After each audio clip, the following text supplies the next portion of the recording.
Excise മന്ത്രിയും തങ്ങളുടേതായ രീതിയിൽ ഇക്കാര്യത്തിൽ പ്രതികരിച്ചിട്ടുമുണ്ട്. അതുമാത്രമല്ല, UDF ചില ഘടകകക്ഷി നേതാക്കൾ, സാമുദായിക സംഘടനാ നേതാക്കൾ, മതമേലധ്യക്ഷന്മാർ, സമൂഹത്തിൻ്റെ വിവിധ തുറകളിൽ നിന്നുള്ളവർ ഈ പ്രശ്നത്തിൽ പ്രതികരിക്കുകയും ആശങ്ക അറിയിക്കുകയും ചെയ്തിട്ടുണ്ട്. അപ്പോൾ അവരെയെല്ലാം ചേർത്തുകൊണ്ടാണോ മുഖ്യമന്ത്രി ഇത്തരമൊരു വാചകം പറഞ്ഞത്? നിരുത്തരവാദപരവും ഏകപക്ഷീയവും സമൂഹത്തിന് ദോഷകരവുമായ ഒരു തീരുമാനമാണ് ഈ മദ്യനികുതി ഇളവ് എന്നത് എല്ലാ തരത്തിലും വ്യക്തമാകുന്ന കാര്യമാണ്.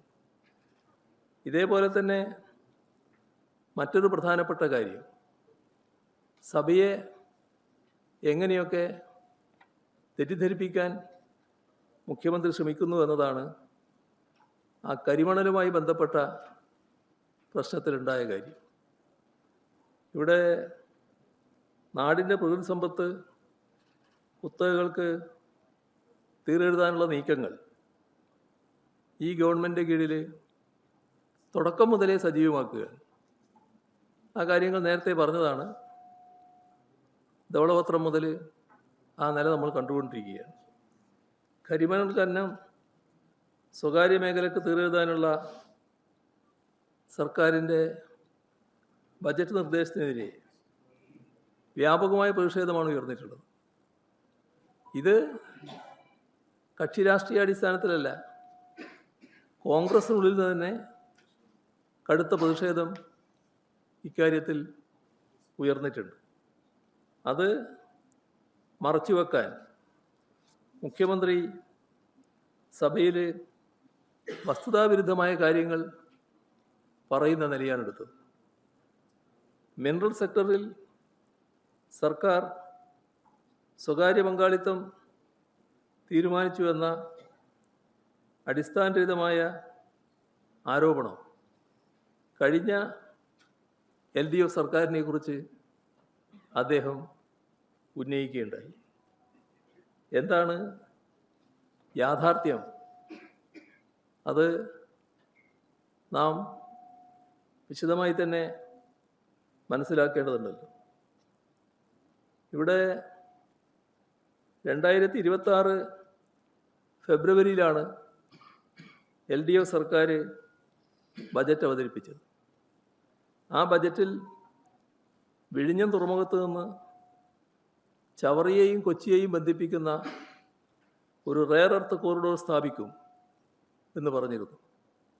മാത്രമല്ല, ഇതുമായി ബന്ധപ്പെട്ട് ഒരു കേന്ദ്രം ചവറ KMML ചേർന്ന് സ്ഥാപിക്കുമെന്നും പ്രഖ്യാപിച്ചിരുന്നു. ഇതുകൂടാതെ പ്രധാനപ്പെട്ട ഒരു തീരുമാനം, KMML, കെൽട്രോൺ, NFTDC, അത് കേന്ദ്ര പൊതുമേഖലാ സ്ഥാപനമാണ്. ഈ സ്ഥാപനങ്ങളെ പങ്കാളികളാക്കിക്കൊണ്ട് ഒരു rare earth and critical minerals mission രൂപീകരിക്കുമെന്ന് പറഞ്ഞു. അതിന് 100 കോടി രൂപയും നീക്കിവെച്ചു. ഇതെല്ലാം പൊതുമേഖലയിലുള്ള സ്ഥാപനങ്ങളാണ്. ഇവിടെ ശ്രദ്ധിക്കേണ്ട കാര്യം, ഇത് മുഴുവൻ ഒഴിവാക്കിയിരിക്കുകയാണ്. എന്താണ് പുതിയ ബജറ്റിൽ ഇതിനെക്കുറിച്ച് പറയാൻ പറ്റാതിരുന്നത്? ഈ പൊതുമേഖലയെ ഊന്നിക്കൊണ്ട് LDF സർക്കാർ പറഞ്ഞ കാര്യം എന്തുകൊണ്ട് അതേ രീതിയിൽ പറയാൻ പറ്റാതിരിക്കുന്നു? എന്താണ് അത് ഒഴിവാക്കിയത്? ഒഴിവാക്കിയത് യാദൃശ്ചികമാണെന്ന് കാണണ്ട, അത് കരുതലോടെയുള്ളൊരു നീക്കമാണ്. ആ നീക്കം മറച്ചു വെക്കാനാണ് ഇവിടെ സ്വകാര്യ നിക്ഷേപത്തിന് LDF സർക്കാർ തയ്യാറായി എന്ന വിദണ്ഡവാദം മുന്നോട്ട് വെക്കുന്നത്. UDF അവതരിപ്പിച്ച ബജറ്റിൽ ഇതിനെക്കുറിച്ച് പൂർണ്ണമായി പരാമർശിക്കാതിരിക്കുക, സ്വകാര്യവൽക്കരണത്തിനുള്ള പച്ചക്കൊടി കാണിക്കുക. അപ്പോൾ കരിമണൽ മേഖല സ്വകാര്യവൽക്കരിക്കുന്നതിനുള്ള പ്രകടമായ നീക്കമാണ് UDF സർക്കാരിൻ്റെ ഭാഗത്തുനിന്നുണ്ടായിട്ടുള്ളത്. ഈ പ്രശ്നത്തിൽ KMML ബന്ധപ്പെട്ട് മറ്റൊരു വിദണ്ഡവാദം മുഖ്യമന്ത്രി അവതരിപ്പിക്കുകയുണ്ടായി. അതായത് KMML ഒരു സ്വകാര്യ കമ്പനിയെ ഇതിനു വേണ്ടി ഉപയോഗിച്ചു ഖനനത്തിന് പുറപ്പെട്ടു എന്ന മട്ടിലാണ് കാര്യങ്ങൾ അവതരിപ്പിച്ചത്. ഇവിടെ KMML സാധാരണഗതിയിൽ ഖനനം ചെയ്ത കരിമണൽ ഉപയോഗിക്കുന്നുണ്ട്, അവർക്ക് ആവശ്യമുണ്ട്. ആ കരിമണൽ ഉപയോഗിക്കുമ്പോൾ അവർ ഇൽമിനേറ്റാണ് അതിൽ നിന്ന് വേർതിരിച്ചെടുക്കുന്നത്. ബാക്കി വരുന്ന മണലുണ്ട്, ആ ബാക്കി വരുന്ന മണലിൽ പല ധാതുക്കളുണ്ട്. അതിലേറ്റവും പ്രധാനപ്പെട്ടതാണ് മോണോസൈറ്റ്. ഇപ്പോൾ മോണോസൈറ്റ് അടക്കമുള്ള അമൂല്യമായ ധാതുക്കളുള്ള ഈ മണൽ അവർ ചെയ്യുന്നത് കോൺക്രീറ്റ് അറകളുണ്ടാക്കി അവയിൽ സുരക്ഷിതമായി സൂക്ഷിക്കലാണ്. ഇതാണ് KMML എല്ലാ കാലത്തും ചെയ്യുന്നത്. ഇത് വേർതിരിച്ചെടുക്കാനുള്ള സാങ്കേതിക വിദ്യ KMMLൻ്റെ കയ്യിലില്ല. ഈ ബാക്കിയുള്ള മണലിലുള്ള മോണോസൈറ്റ് പോലുള്ള കാര്യങ്ങൾ വേർതിരിച്ചെടുക്കാനുള്ള സാങ്കേതിക വിദ്യ KMMLൻ്റെ കയ്യിലില്ല. അപ്പോൾ ഒരു ഘട്ടം കഴിഞ്ഞപ്പോൾ ഇതിങ്ങനെ നിറച്ച് വന്നാൽ പിന്നെ എല്ലാം നിറയുമല്ലോ, പിന്നെ ഇതെവിടെ വെക്കും എന്നുള്ളൊരു പ്രശ്നം വരുന്നില്ലേ. അപ്പോൾ ഒരു അടിയന്തര ആവശ്യമായി വന്നു. അവരതുമായി ബന്ധപ്പെട്ട നടപടികളിലേക്ക് നീങ്ങി. കേന്ദ്ര ഗവൺമെൻറ്റിനെ സമീപിച്ചു. കേന്ദ്ര സർക്കാരിന് കീഴിലുള്ള NFTDC ആ സ്ഥാപനത്തിൻ്റെ സാങ്കേതിക വിദ്യ ഉപയോഗിച്ച് ഒരു പൈലറ്റ് പ്രോജക്റ്റ് നടത്താനാണ് ഉദ്ദേശിച്ചത്. അത് 18 മാസത്തെ പൈലറ്റ് പ്രോജക്റ്റാണ്.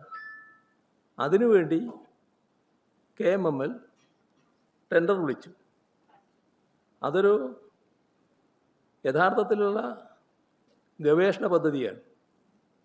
അത് ഖനനമല്ല, ഖനനം നടക്കുന്നേയില്ല. ഇതുമായി ബന്ധപ്പെട്ട് കയ്യിലുള്ള മണലിൽ നിന്ന് മോണോസൈറ്റ് വേർതിരിച്ചെടുക്കാനുള്ള സാങ്കേതിക വിദ്യ. ടെൻഡറിൽ ഹൈദരാബാദ് ആസ്ഥാനമായ കമ്പനിയെ തിരഞ്ഞെടുത്തു എന്ന് പറഞ്ഞാൽ അത് അവസാന തിരഞ്ഞെടുപ്പല്ല.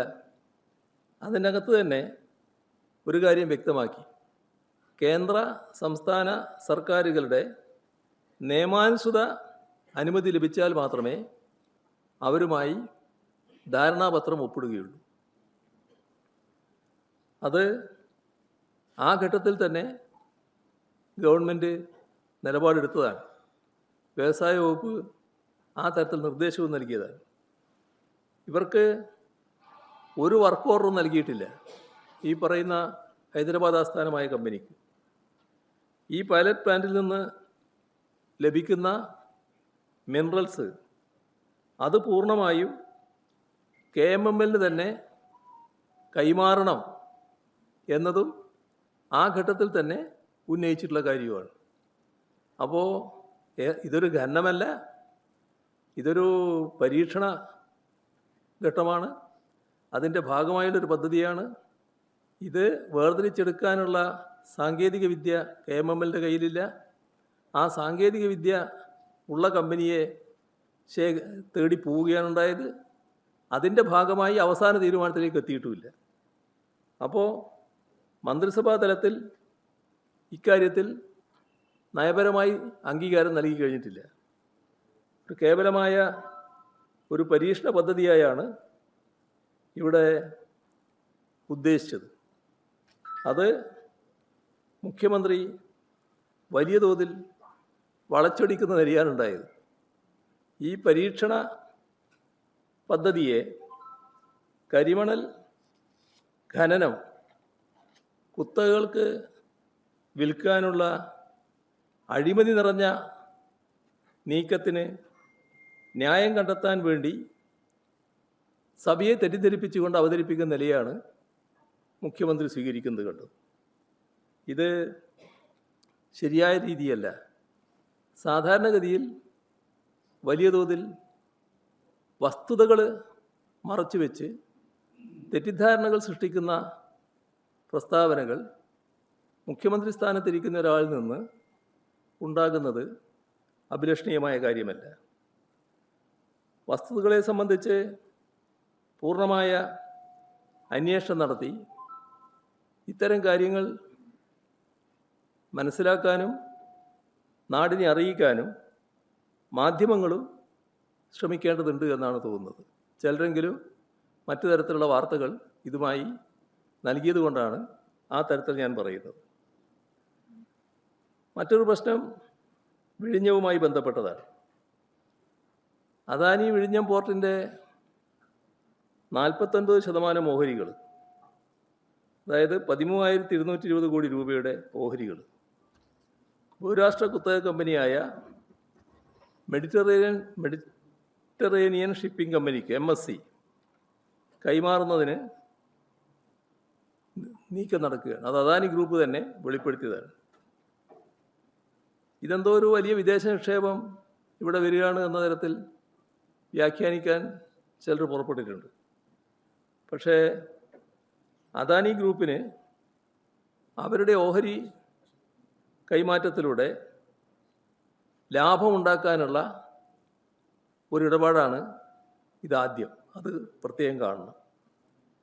നമ്മുടെ കൺസെഷൻ എഗ്രിമെൻ്റ് പ്രകാരം 25% കൂടുതൽ ഓഹരി കൈമാറ്റം നടക്കണമെങ്കിൽ സംസ്ഥാന സർക്കാരിൻ്റെ മുൻകൂർ അംഗീകാരം ആവശ്യമാണ്. ശ്രദ്ധിക്കണം കേട്ടോ, സംസ്ഥാന സർക്കാരിൻ്റെ അംഗീകാരമല്ല, സംസ്ഥാന സർക്കാരിൻ്റെ മുൻകൂർ അംഗീകാരം ആവശ്യമാണ്. ക്ലോസ് 5(3) പ്രകാരം അത്തരമൊരു കൈമാറ്റത്തിന് കേരള സർക്കാരിൻ്റെ മുൻകൂർ അനുമതി ആവശ്യമാണ് എന്ന് കൃത്യമായി പറയുന്നുണ്ട്. അപ്പോൾ മുൻകൂർ അനുമതി ലഭ്യമാക്കാതെ സ്വന്തം നിലയിൽ നടത്തിയ ഓഹരി ഇടപാട് നിയമവിരുദ്ധമാണ്, കരാർ ലംഘനമാണ്. ഇവിടെ ഈ പറയുന്ന ഉടമസ്ഥാവകാശത്തിലുള്ള മാറ്റം സംസ്ഥാന സർക്കാരിൻ്റെ നിലപാട് എന്താണ് എന്ന് ഇനിയും വ്യക്തമാക്കേണ്ടതുണ്ട്. ഇന്നലെ വ്യക്തമാക്കിയത് നിങ്ങളെല്ലാവരും കേട്ടിട്ടുണ്ട്. പക്ഷേ അവിടെ നിൽക്കുന്നില്ലത്. അതുകൊണ്ടാണ് അങ്ങനെ പറയുന്നത്. അദാനി ഗ്രൂപ്പിൻ്റെ ഇത്തരമൊരു നീക്കം സംസ്ഥാന സർക്കാരിൻ്റെ അറിവോടുകൂടിയുള്ളതാണോ? കരാറിന് വിരുദ്ധമായ നടപടിയാണ് ഇപ്പോൾ ഉണ്ടായിട്ടുള്ളത്. അത്തരമൊരു നടപടിക്കെതിരെ സർക്കാർ ഏതു തരത്തിലുള്ള നിയമ നടപടിയാണ് സ്വീകരിക്കാൻ ഉദ്ദേശിക്കുന്നത്? മുഖ്യമന്ത്രിയുടെ അറിവോടെയല്ല ഈ തീരുമാനമെന്ന് അദ്ദേഹം ഇന്നലെ നിയമസഭയിൽ പറയുകയുണ്ടായി.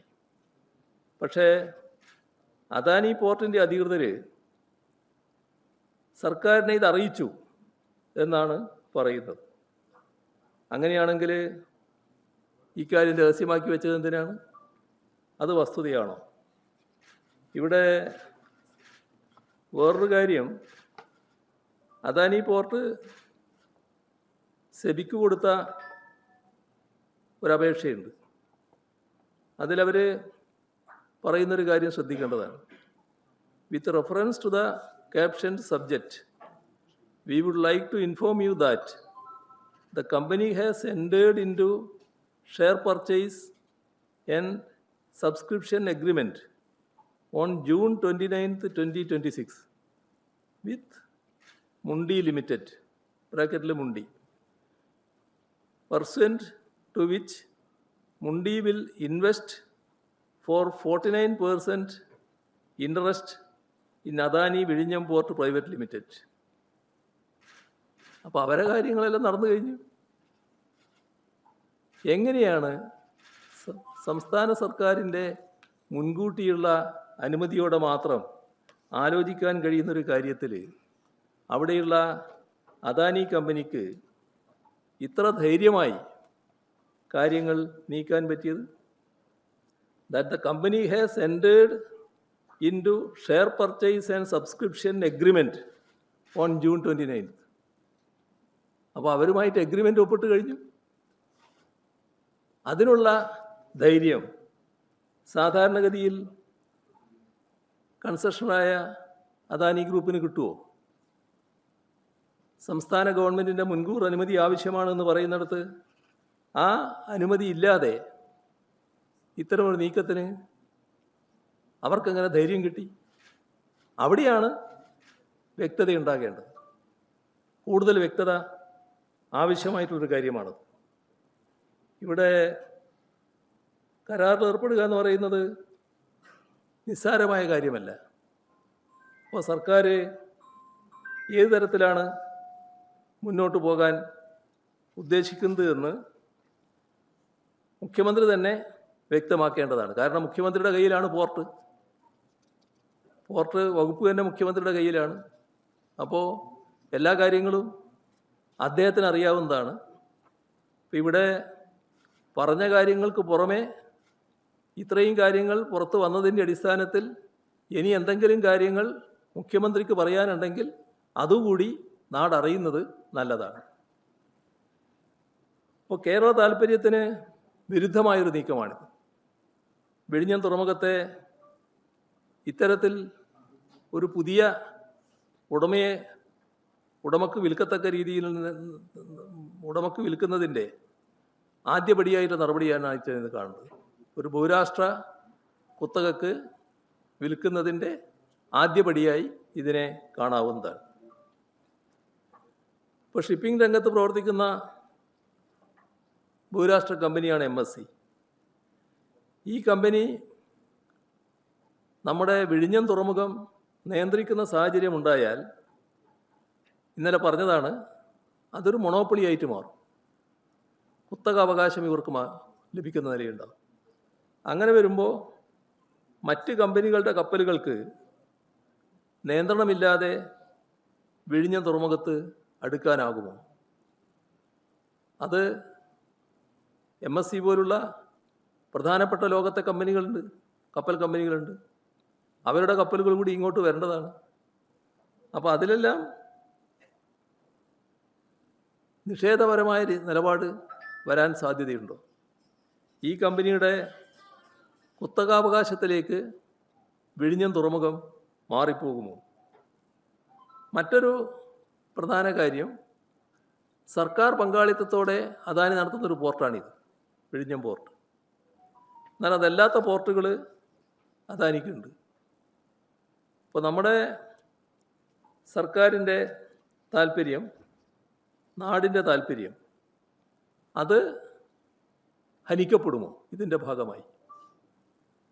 ഇപ്പോൾ തുറമുഖം വികസിപ്പിക്കുന്നതിനായി നമ്മൾ ചുമതലപ്പെടുത്തിയ കമ്പനിയാണ് അദാനി. അവർ 49% മൊത്തമായൊരു വിദേശ കമ്പനി കൈമാറുകയാണ്. ഇതിലൂടെ MSCക്ക് നിയന്ത്രണാധികാരം വരും. വിദേശ കമ്പനിയുടെ ആധിപത്യത്തിലേക്ക് വളഞ്ഞ വഴിയിൽ കാര്യങ്ങൾ നീങ്ങുകയാണ്. ഇവിടെ മറ്റ് കമ്പനികളുടെ വൻ കപ്പലുകളടക്കം എത്തേണ്ടത് വളരെ പ്രധാനമാണ്. അത് തടസ്സമായിട്ട് വരും ഈ നീക്കം. അപ്പോൾ കേരളത്തിന് വലിയ നഷ്ടം ഇതുണ്ടാക്കും. സർക്കാരിൻ്റെ വരുമാനത്തിന് നഷ്ടമുണ്ടാകും. അതും കാണണം. ഈ കമ്പനികൾക്ക് കമ്പനികളുടേതായ താല്പര്യം കാണുമല്ലോ.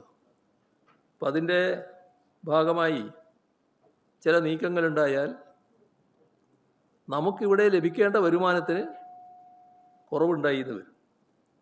അപ്പോൾ ഒരു മാറ്റവും ഇപ്പോഴത്തെ സാഹചര്യത്തിൽ ഉണ്ടാകാൻ പാടില്ല. വിഴിഞ്ഞത്തിൻ്റെ കാര്യത്തിൽ നേരത്തെ അദാനി ഗ്രൂപ്പ് അടക്കം സമ്മതിച്ച രീതിയിൽ കാര്യങ്ങൾ തീരുമാനിച്ചു വെച്ചതുണ്ട്. അതേ രീതിയിൽ കാര്യങ്ങൾ മുന്നോട്ട് പോകുന്നതിനുള്ള നടപടികൾ സംസ്ഥാന ഗവൺമെൻറ് ഭാഗത്തുണ്ടാവണം. അദാനി ഗ്രൂപ്പിൻ്റെ താല്പര്യത്തിന് വഴങ്ങിക്കൊടുക്കുന്ന നില ഒരു കാരണവശാലും ഉണ്ടാകാൻ പാടില്ല. അവർ ഒരു കമ്പനി എന്ന നിലക്ക് ഇത്രയും കാര്യങ്ങൾ ചെയ്തത് സർക്കാരിൻ്റെ മുൻകൂർ അനുമതി വേണ്ട കാര്യത്തിൽ അനുമതി ഇല്ലാതെ ഇത്രയും കാര്യങ്ങൾ നടത്താൻ എങ്ങനെ അവർ ധൈര്യപ്പെട്ടു? അതെല്ലാം ഉയർത്തുന്ന ഒട്ടേറെ സംശയങ്ങളുണ്ട്. സാധാരണഗതിയിൽ ഒരു കമ്പനിയും അത്തരമൊരു നടപടിയിലേക്ക് നീങ്ങാൻ ധൈര്യപ്പെടില്ല. അപ്പോൾ എവിടെയോ എന്തോ സാധാരണഗതിയല്ലാത്ത കാര്യങ്ങൾ സംഭവിച്ചിരിക്കുന്നു എന്നാണ് ഇതിൻ്റെ ഭാഗമായി കാണേണ്ടത്.